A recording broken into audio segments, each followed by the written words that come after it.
whatsoever. You get up on that 5th day. So on the 5th day, you ride into Rivendell. As you get to Rivendell, you remember the last time you were there, you saw what looked like a blue wizard through these pink mists, right? And you guys have done with that mists. As you guys are walking up to the city of Rivendell, a hole in the mist appears, and this blue wizard walks out with his magic staff and stands in front of you. And he says, "Welcome, adventurers! I'm glad that you indeed, it looks like you got rid of that demon I was talking about. I have heard that you also beat the Witch King of Agmar. Great job! I'm sorry that your warlock friend has passed away, but may Monway allow him forever into the undying lands. So, tell me, my adventurers, how fare ye?"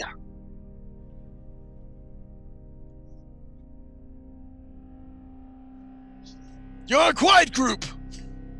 I'm doing pretty good. I wish I had more breakfast. Ah, I see. Very, very good. Well, there's plenty of breakfast, as much food as you could possibly want in Rivendell. This is my realm, protected from Saruman, protected from Saruman. This is my abode, and I welcome you on behalf of Monway. Hello there. Are you Rothgar, the assassin I've heard so much about? Good to see you, sir. What about the rest? I don't think I've ever seen this Dragonborn before. He certainly wasn't here before, was he? I was. No, I found this group and they were doing such good work, I decided to join them. So Wonderful. Very good. You have a heart of a warrior indeed. I am proud of you, sir. Welcome, welcome, welcome. With that said, Monway has a great quest for you. A quest that is very perilous. But if you succeed from 3 tasks, then you will be able to stop an evil so vile you cannot even imagine the depths of despair the world would be in. With that said, although Monway told me to give you where the quest should be, he didn't tell me when I should tell you this information. And I, Alatar, the great blue wizard, have a test of my own for you. And if you pass my test, then I will give you all the knowledge you seek and how to rescue Middle-earth from darkness. But first, the games must begin! With that said, you are teleported to another realm. What looks in front of you is a giant wall and a labyrinth in front of you. With that said, I am stepping down as DM. I'm walking away and I am morphing into Longholes. And I'm going to give you the guest DM of this session. We've got down here to me, Sir Priestley is now going to be the DM for the rest of today. What you got, Priestley? All right, cornball. Not cornball, cornball. Okay. Dude, you're too much. Okay. All right, you've been teleported into what looks to be just a giant, empty, cavernous space. It is very, very dark. Everywhere that you look about you, even if you have enhanced dark vision, you see nothing but dark walls, darkness straight above you for hundreds of feet. But straight in front of you, as you look into the near distance, is just a dim sort of light. That's where we... I would like to go ahead and do a perception check just to see if I see anything else around that might be able to aid me. Okay. Let's see here.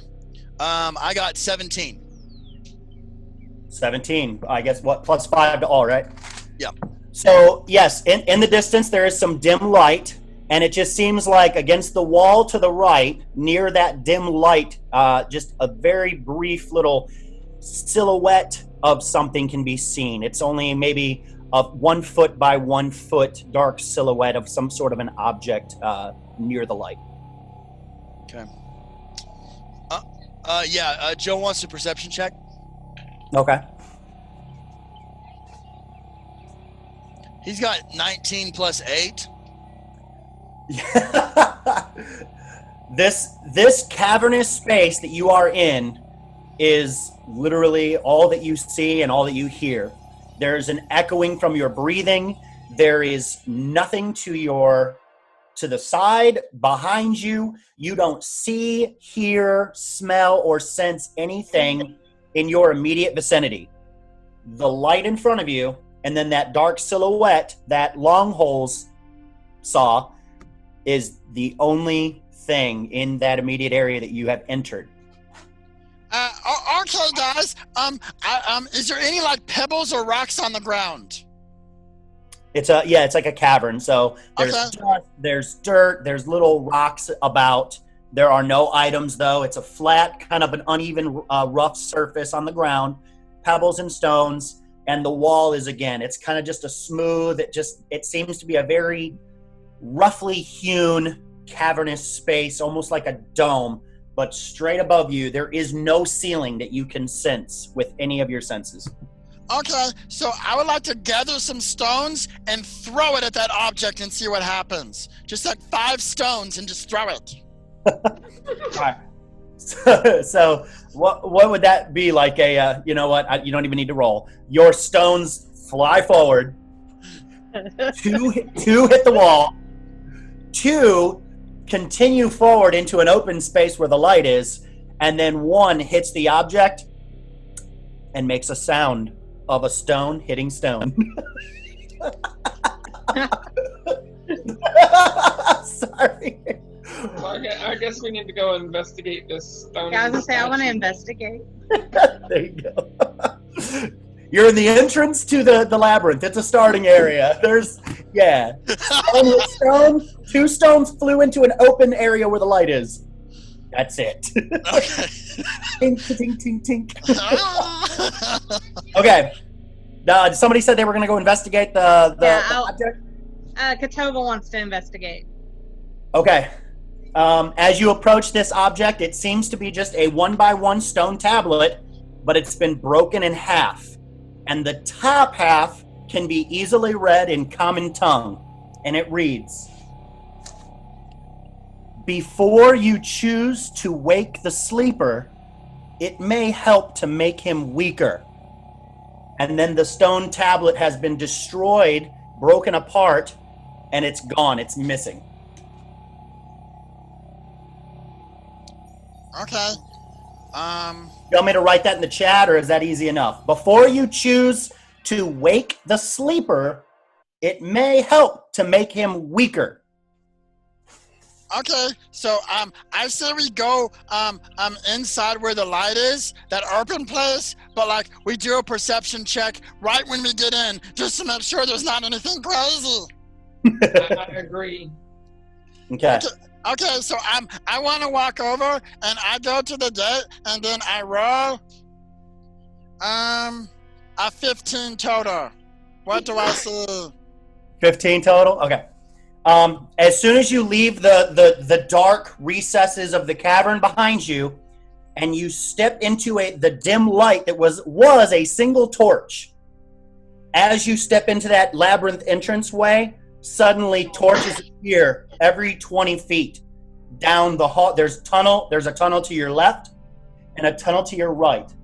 With your perception, you see smooth fortress castle-like stone blocks making up the walls.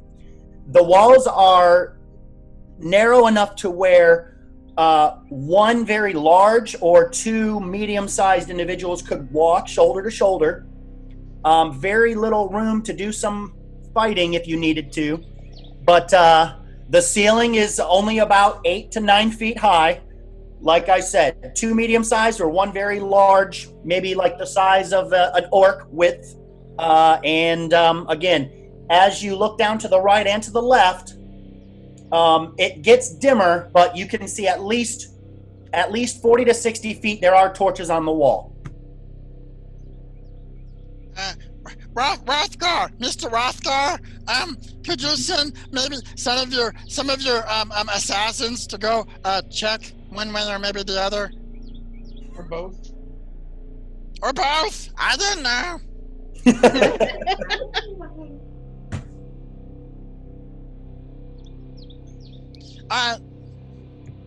So he wants to go ahead and roll to check and see. So go ahead and roll your d20.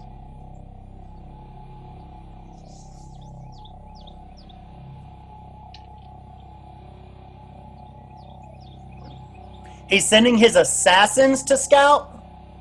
Yeah. Gotcha. Okay, so he's sending his assassins. He just rolled an 11.